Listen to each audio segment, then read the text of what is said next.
Chris Pine has boldly gone where no man has gone before, and that is on a lot of auditions, good and bad. Most doors in the world are closed, so if you find one that you want to get into, you damn well better have an interesting knock. Although he was born in Los Angeles to actor parents, Pine did not pursue the family business until college and had his first audition for an undisclosed role on Gilmore Girls. He booked his first job a couple years later as a guest star on a 2003 episode of ER. Hey, Mr. Levine, what's your problem? I just got drunk at a Valentine's Day party. 5 days ago. Yeah, it was a blowout. Pine's first feature came the following year with The Princess Diaries 2 Royal Engagement opposite Anne Hathaway. Your Majesty, the pleasure is all mine. A few years later, after writer-director Joe Carnahan fired Michael Shannon at the start of Smokin' Aces, he auditioned Pine for the role of Darwin Termer and was won over in a matter of seconds. Shoot, I appreciate that, man.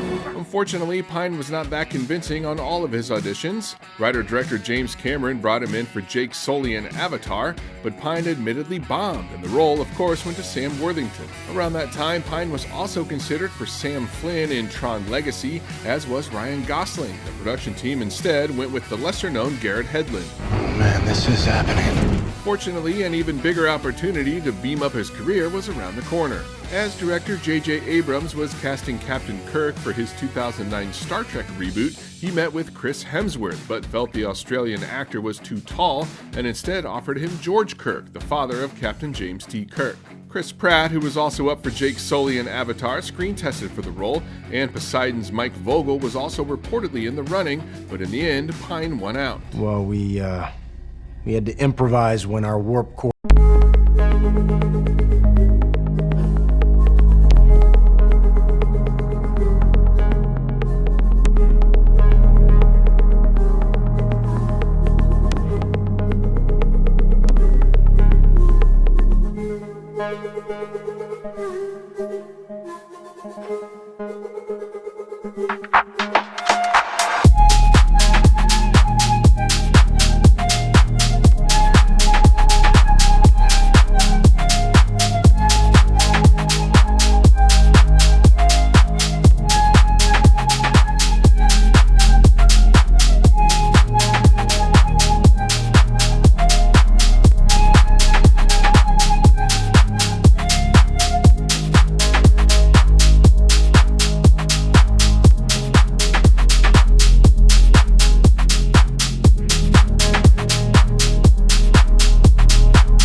It's important. That's all I need to hear. Pine was rumored to be on Warner Brothers' wish list to play the Flash in 2016's Batman v Superman: Dawn of Justice, but instead entered DC's superhero universe as Steve Trevor in Wonder Woman. Pine turned down what eventually became Colin Farrell's role in 2019's Dumbo, but does return as Trevor in Wonder Woman 1984. Pine also has several projects in the pipeline, including playing Walter Cronkite in a drama called Newsflash, as well as another Star Trek movie.